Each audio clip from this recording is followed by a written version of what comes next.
આજથી નવા જીએસટી દર અમલમાં આવી ગયા છે।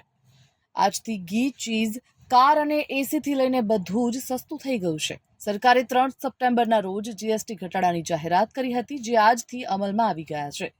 જીએસટી હવે ફક્ત 2 સ્લેબમાં લાગુ થશે, 5% અને 18%। સરકારે કર પ્રણાલીને સરળ બનાવવા માટે આ કર્યું છે। આ નિર્ણય જીએસટી કાઉન્સિલની 56મી બેઠકમાં લેવામાં આવ્યો હતો।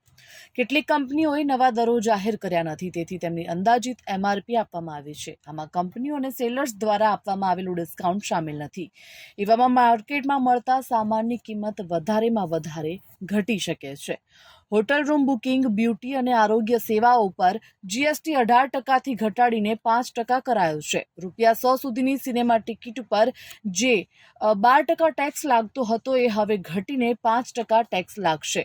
₹100 થી વધુની ટિકિટ પર 18% ટેક્સ લાગશે। ₹1000 થી ઓછા ભાડાવાળા હોટેલ રૂમ હજુ પણ ટેક્સ મુક્ત રહેશે। 1000 થી ₹7500ની કિંમતના હોટેલ રૂમ પરનો જીએસટી 12% થી ઘટાડીને 5% ટેક્સ કરાયો છે। 7500 થી વધુ ભાડાવાળી પ્રીમિયમ હોટલ પર 18% ટેક્સ લાગશે। જીએસટીમાં ફેરફારને કારણે કેટલીક વસ્તુઓ મોંઘી પણ થશે।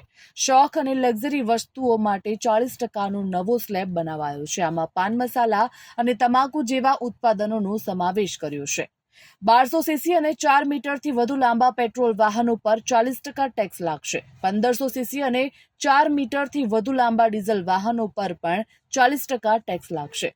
જે મોટરસાયકલ 350 સીસીથી વધુ હોય તેના પર પણ આ જ ટેક્સ લાગુ રહેશે।